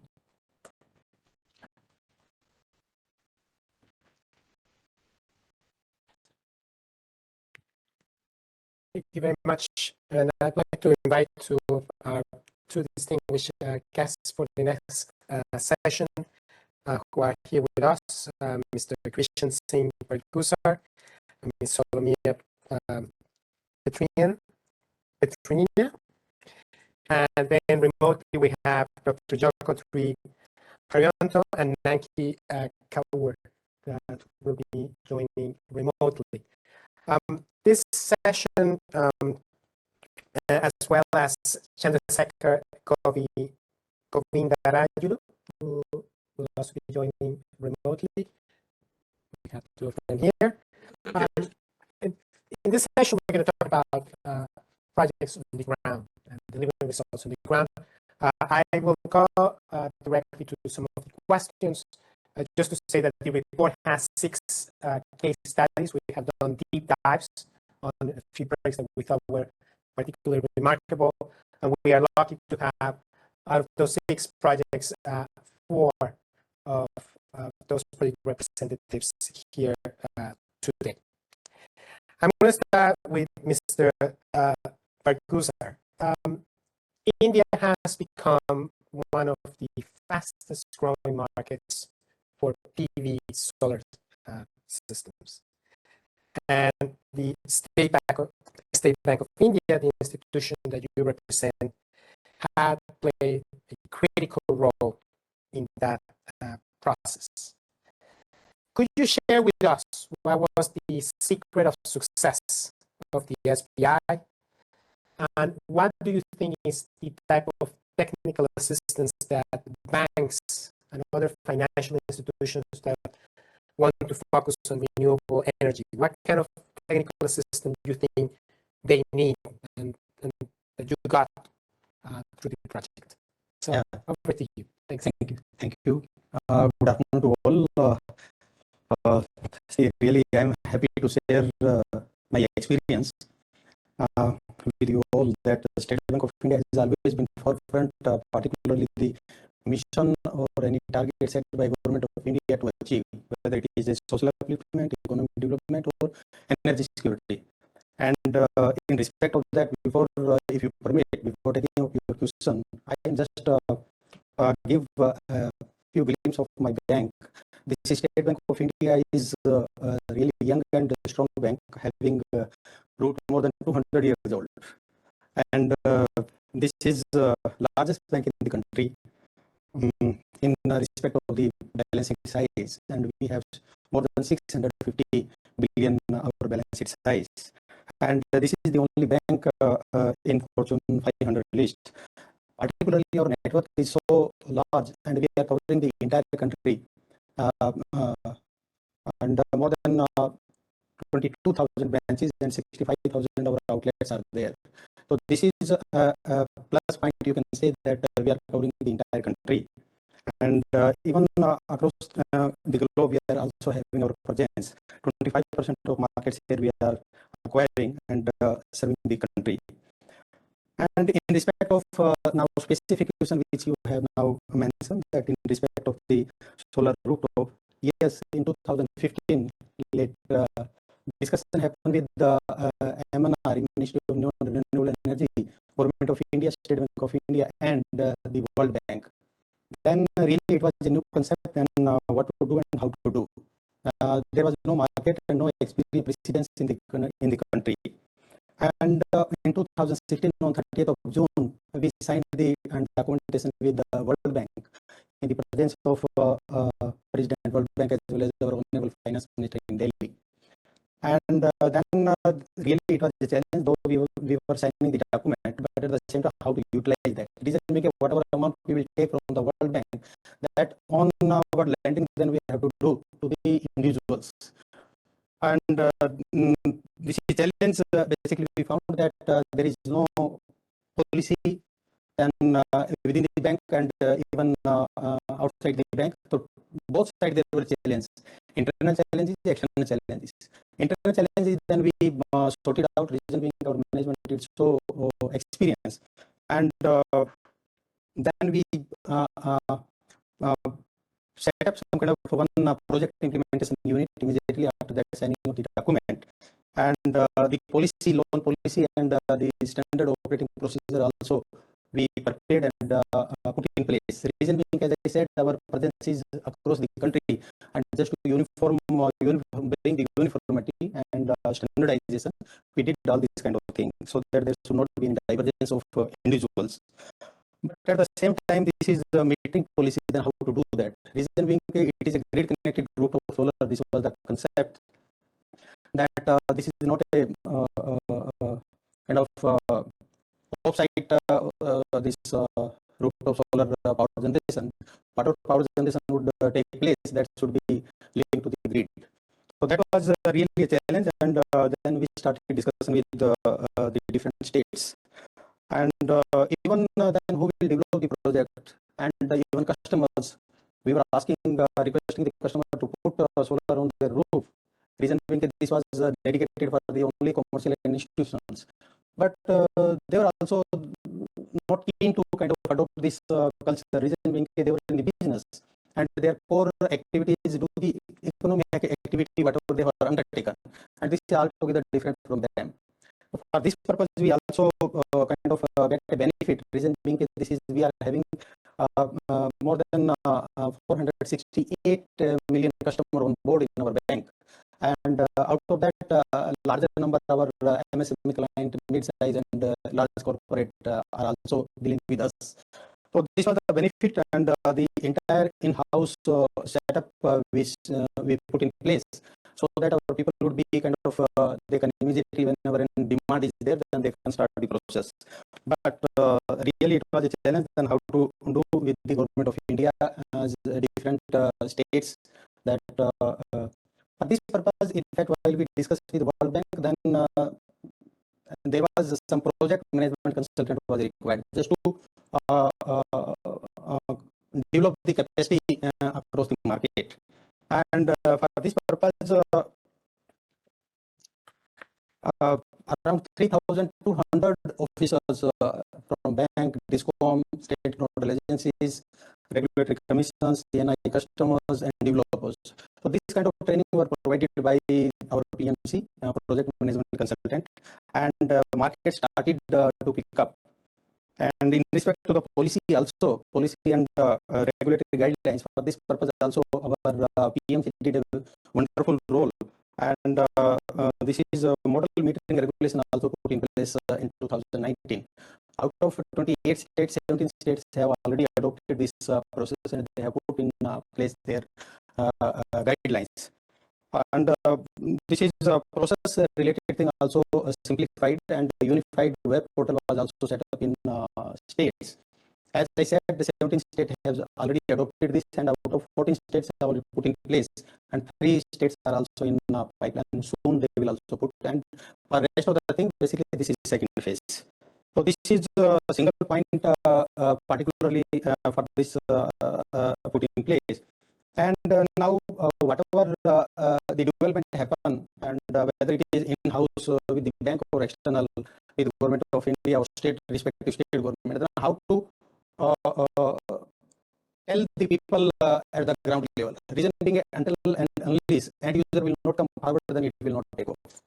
Then for this purpose, just to disseminate the information, national level as well as state level, some media and media level, like some we call one Superba newsletter. One newsletter at national level, it was started. This is Superba is Sustainable Partnership for Rooftop Solar Acceleration in Bharat. So this was really a new concept, and across the country that this was put in place and people were made aware of. And moreover, this advertisement, etc., also in a big way we did in-house as well as the outside. In respect of SBI product feature, also put on the website and made it available to the public.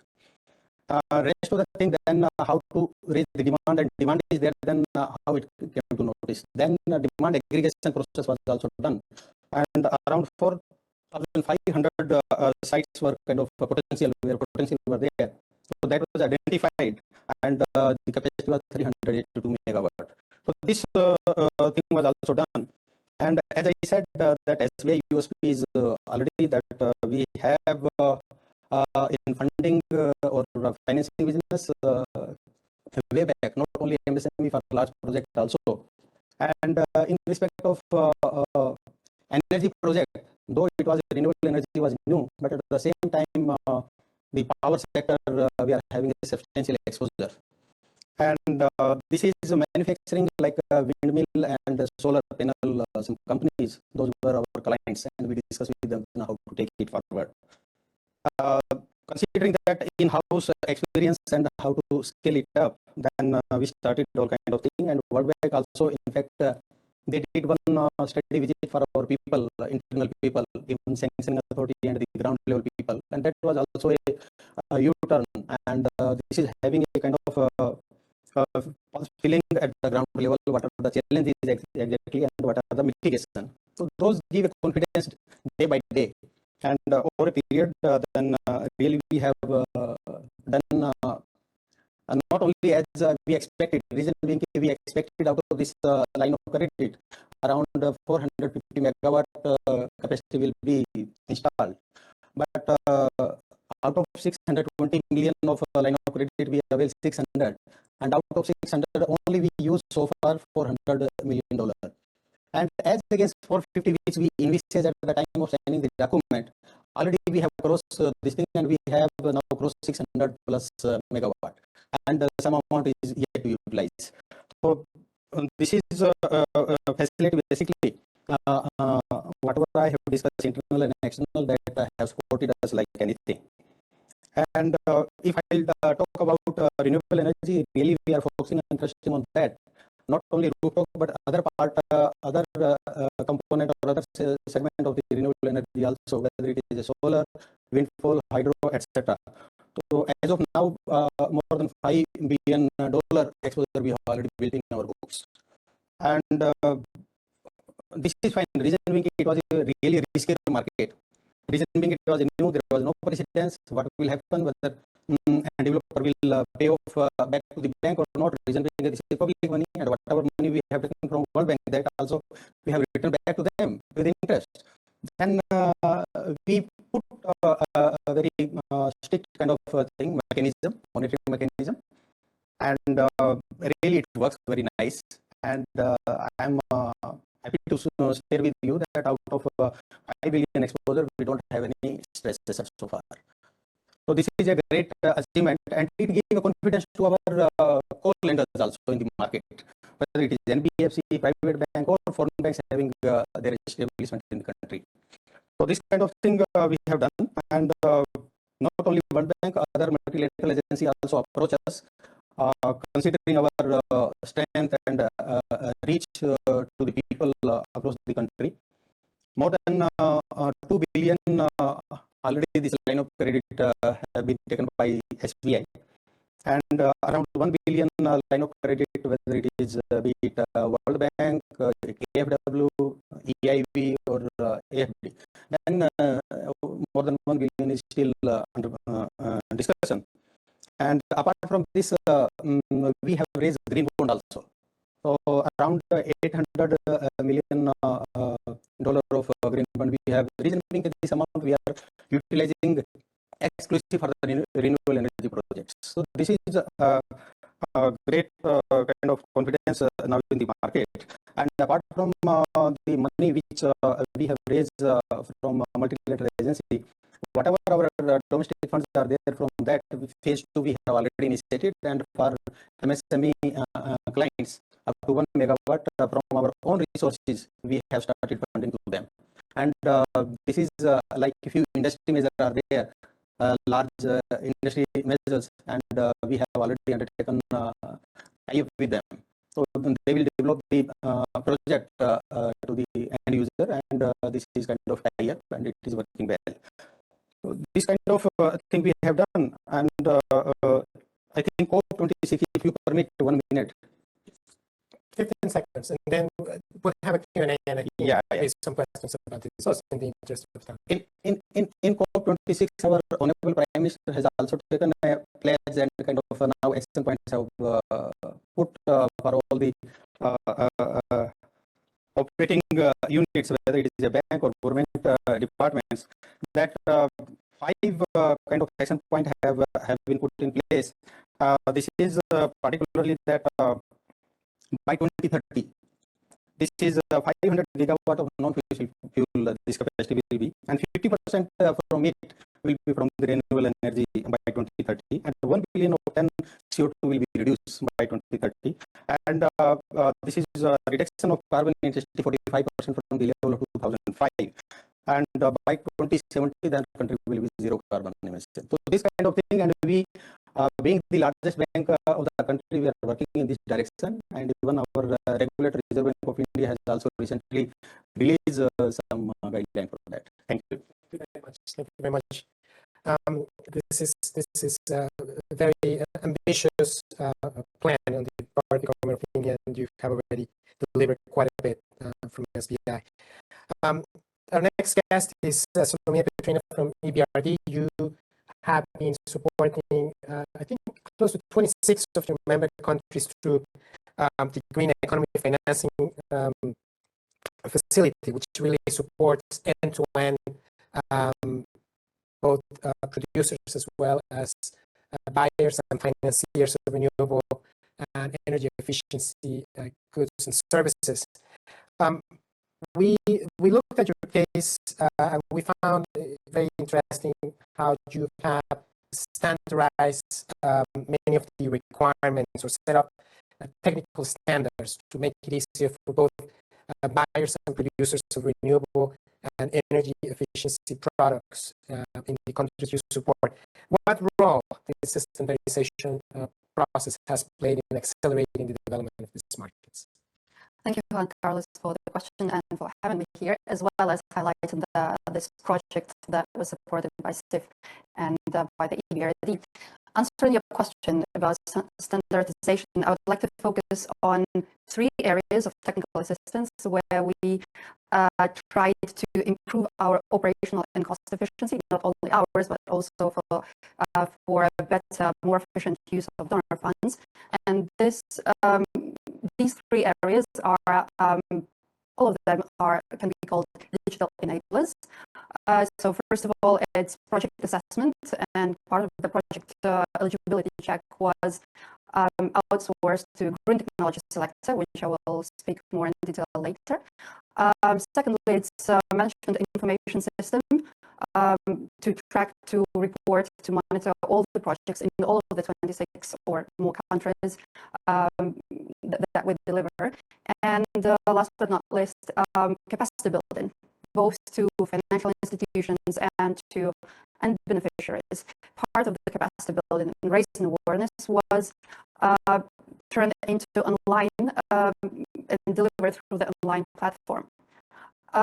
Maybe before I give more information about these 3 areas of standardized technical assistance, I would just like to make a step back and say that indeed this model, when EBRD provides lending to partner financing institutions in local countries, so that we could jointly reach to clients who are much smaller than EBRD would be able to finance directly, for example, MSMEs and individual households. This model, dedicated to green lending and climate mitigation and adaptation technologies, has been piloted by the EBRD since 2006. And over time, we have expanded the eligibility, we have advanced the requirements, we have expanded it to more countries.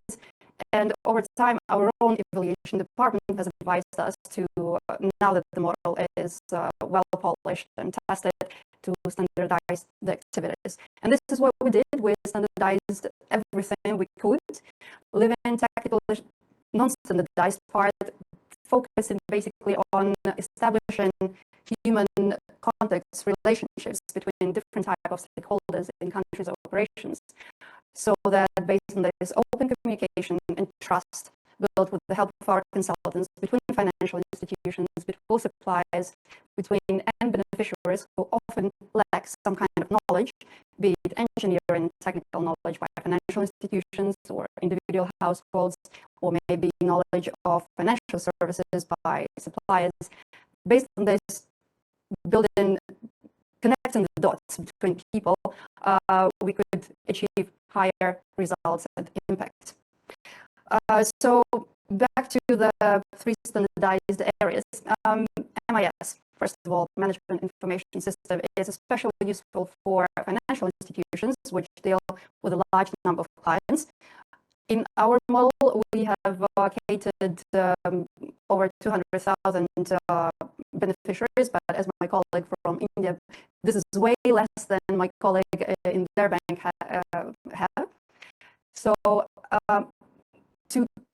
and for each project, we have a lot of investment and impact data. So to track that information in a streamlined way, management information system, which is accessible both to the EBRD, to the financial institution, to the technical consultant, makes our whole lives easier. And it allows us to store information all in one place, to quickly get all the data we need about different projects, and to report and monitor implementation effectively. Green Technology Selector is our next large achievement. In the process of implementing our projects, we saw that a great share of them actually does not require complex assessment. Very often these are off-the-shelf technologies. And again, for more efficient use of donor funds, of the EBRD funds, we started developing these, one could call them white lists of technologies that would meet the eligibility criteria. When we were asked to standardize the activity, we had to bring all these white lists across 30 countries into a system. Therefore, now we have this online system, techselector.com, which can be accessible, which is publicly accessible to our partner financial institution, to our end beneficiaries, but can also be accessible to other partner financing institutions in this country's operations, which help them identify what equipment is eligible. It helps them to easily track and assess their own projects. And this system works not only for commercial lend, it works for commercial loans, it works for leasing, for mortgages, for bonds, for trade finance, financial products. It also allows for cross-border opportunities. For example, suppliers can find local vendors in the country that they are interested in and to build that relationship, and vice versa. A company who looks to install equipment from abroad or a vendor can find the suppliers which are already available on Green Technology Selector and connect to them. Next, online capacity building platform. Well, that allows us again to reach to a larger number of loan officers among our financial institutions, so that they have a better awareness and understanding of what green investments are. For example, it's easier for people to understand if renewable energy projects are eligible or not, but when it comes to energy efficiency or soil or other areas, it may be more challenging for loan officers to identify whether it's eligible or not. So online Green Finance Academy is helping there. One last point, I'm being mindful of the time, is that apart from these this type of technical assistance, EBRD is engaging increasingly more with our partner financing institutions and regulators of the financial sector on climate corporate governance, so that to achieve the systemic transformation of the financial market. And we engage increasingly more on developing this type of technical assistance to them. I see that in future there will be a lot of standardization there. For example, our work is based along the TCFD recommendations on governance, strategy, targets and metrics, and disclosure. And it's my assumption, right, that a lot of these recommendations can be delivered in a very standardized way. I'll stop here and I'm open for questions afterwards. Thank you very much. Thank you very much. Now, if we move on to one of our guests joining us remotely, Ms. Nanki Kaur from the Asian Development Bank. The ADB has an active program to incorporate climate resilience consideration into national fiscal planning processes, and you have done this with SIF support. This is one of the emerging areas when we talked about engaging new actors. As you progress in this type of technical assistance, can you share with us what are the best practices that are emerging in incorporating climate change, particularly climate change adaptation, within national fiscal planning processes? Over to you. Thanks, Juan Carlos. So I think before we get into the best practice, just to set the context, I think this TA is out of the ones that we're listening to today, one of the ones that focuses specifically on climate resilience. So this one is funded under the SIF PPCR. And since we're talking really about financing investment in adaptation, is a big challenge, and there is a big gap in terms of the demand for climate finance and the actual supply for climate finance. So in this context, this TA on climate responsive fiscal planning is really looking at how you scale up financial investment in climate adaptation. And as you sort of outlined in the beginning of the session, in terms of this TA, I think what we're really trying to do is focus on that systemic, really support systemic change across the fiscal planning system. And also, this is for a lot of the central financial agencies that we're working with, like those ministries of finance or the ministries of economy or central banks. This is a relatively new topic where countries are still trying to understand how climate change impacts their fiscal sustainability or their ability to invest in a climate-constrained world. But it also then looks at how these central finance agencies can actually manage those fiscal risks so that they are able to support investment in climate adaptation, but also in development as we move forward. So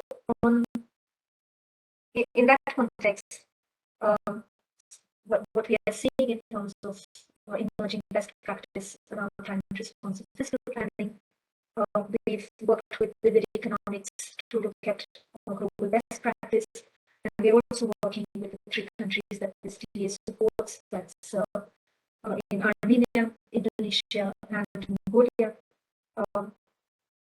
Based on this applied work, there are 3 steps that we think are emerging around climate responsive fiscal planning. The first one is countries start off by carrying out a climate fiscal sustainability assessment, and this is then followed by a climate fiscal risk management assessment, and then strategies to improve fiscal capacity. So within these 3 steps, just so that you get some sort of an idea of what countries are doing, in the first one on climate fiscal sustainability assessment, this step in itself is really important because that's where you really understand how much fiscal space do I have to invest in adaptation or in any activities given the impacts of climate change. So here countries are now grappling with trying to identify key climate risks, but then to understand how those climate risks translate into fiscal risks. And I think this is relatively new for a lot of countries. They've started looking at how it impacts their macroeconomy, but then how that translates into fiscal sustainability is still something that's emerging. So in terms of best practice that's emerging, this is countries which are starting to integrate climate risks into their macroeconomic modeling processes. So for example, Denmark is using CGE models to understand the impact of climate policies on their GDP. You have the USA, which is looking at more sort of forecasts, looking at climate fiscal sustainability analysis in the future. And you also have countries which are looking at public disclosure of climate-related fiscal risks. So examples would be climate fiscal risk statements. So Philippines produces its annual fiscal risk statement, which outlines the impacts of disasters on their fiscal space, but it also outlines what the country's investment needs are to address these climate-induced disasters. So that is some of the good practice that's emerging in this first step of really understanding how climate change is impacting fiscal sustainability. And looking at that assessment, I think most countries will come to a conclusion that fiscal space is very limited, especially countries that are now trying to recover from COVID. There's a debt crisis going on, and then on top of that, there's the climate impacts as well. But that really is where step 2 and 3 come into play, is trying to understand how to manage that those fiscal risks. So the second step out here is around climate fiscal risk management that's emerging as best practice. And here countries, I think, are putting forward two steps under it. The first one is really to assign 3 key climate-related risks. So trying to understand who's responsible for these fiscal risks, because that gives you ownership and provides incentives of addressing these risks. So we've heard from South Africa that they have a great example where the explicit contingent liabilities have been outlined in their public-private contracts and who's responsible for managing these liabilities. So that's one example. And once you've allocated those risks, countries are trying to put in place strategies on managing those risks by either investing in adaptation to reduce fiscal exposure. Some countries, if that fiscal exposure is low, will choose to retain that risk through developing contingency funding, etc. And in some cases, countries are looking at how they transfer these fiscal risks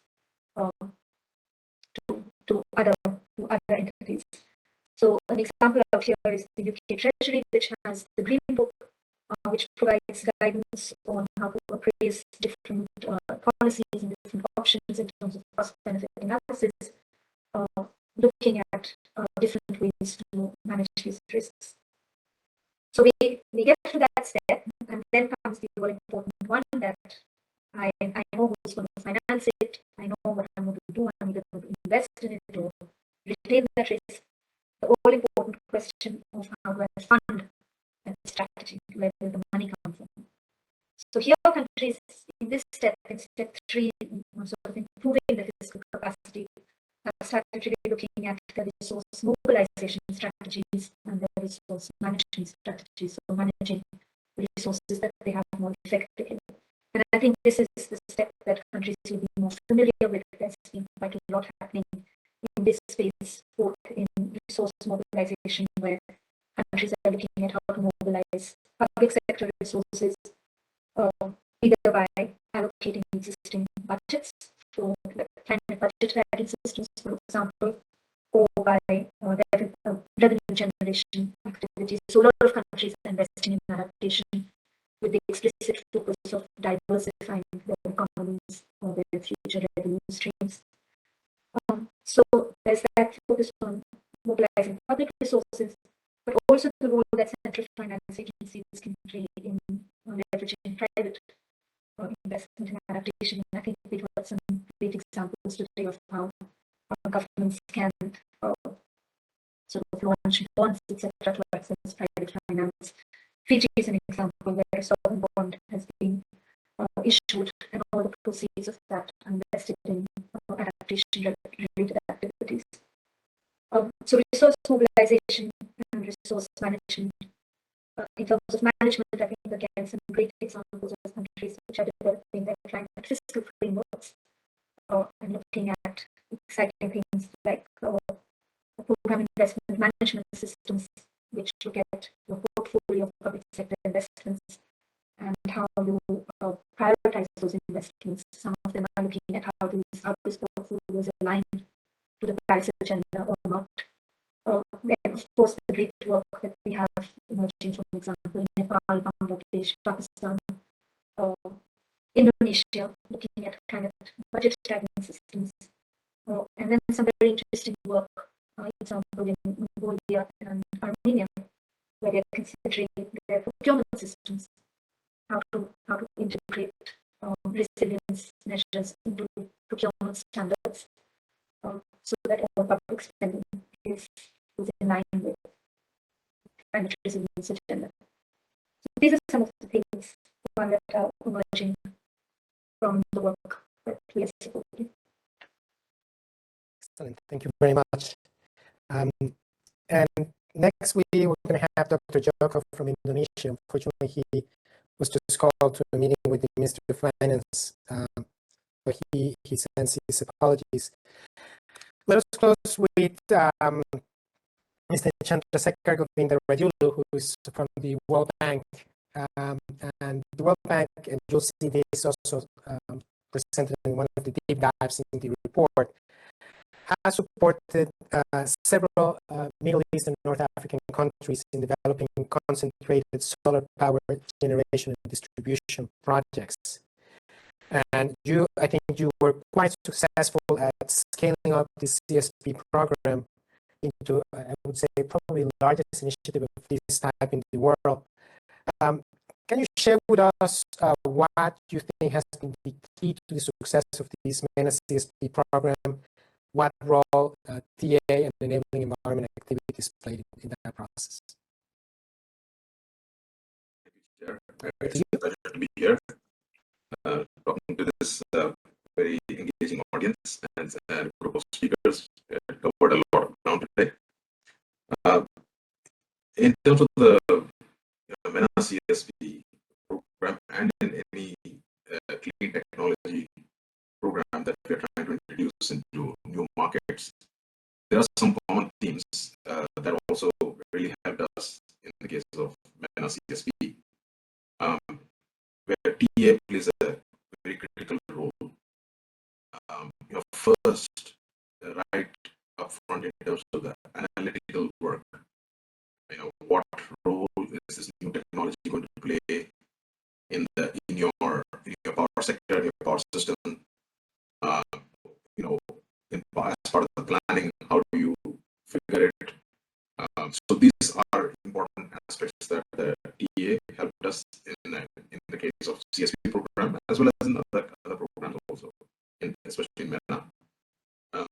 Second, we have to also look at the economics in terms of, especially when new technologies like CSP were being introduced at that time, the cost differential was quite significant. At the same time, the benefits are also quite substantial to bring very reliable renewable energy power to the system. So these sorts of upstream TA works were quite important to engage the countries that included Morocco, Tunisia, Jordan, Algeria. I think there's Morocco, of course. So that is very important. And then getting the countries to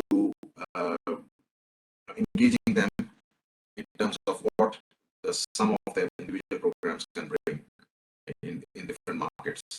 So having a collaborative spirit about about CSP development, what a regional approach can bring in terms of the industrial benefits to the region, economic development benefits to the region, supply chain development in a green area, and so on.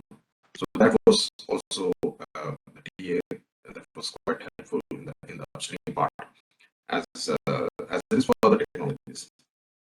Then you have the market aspects that are critical as governments choose to embrace new technologies in terms of what is the availability of the technology as well as the components, what is the availability of manpower, how close it is to commercial realization, and so on. So once these analytical pieces are somewhat clear, both from a market perspective as well as from a system perspective, then that's really the first block of TA where we sourced from different sources, different agencies and supported. Then it really comes to target setting and policy and regulations to create the right enabling environment. Again, that was another area where TA was really helpful, especially in countries that have at least understood that, okay, now this is the way to go. What next? As part of the action plan process. And also along with that, whether we do it private or public, what are the benefits, pros and cons of both options. So the business model part and the structuring of possible options. That is the second block of things that we did with the TA program.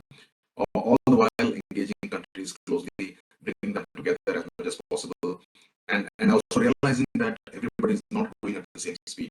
Morocco is always going at a faster pace. Others were lagging a little bit, but at the same time, so the needs are different in different cases. Then finally, then it comes to, okay, you've gone to the second block. Third is really implementation.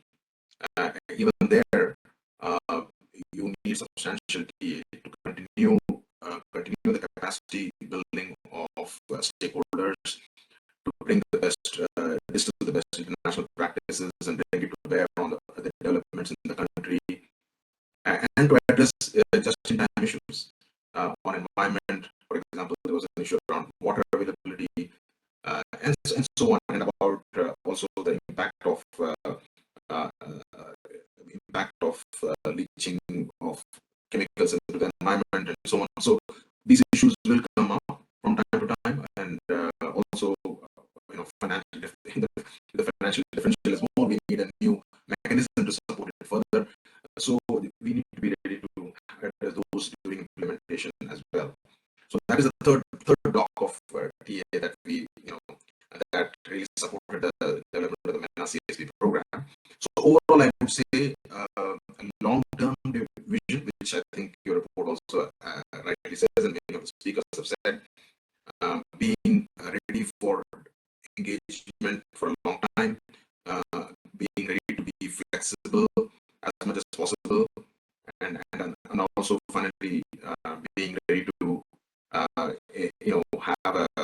have adequate stakeholder consultations with the implementing agencies as well as the larger society,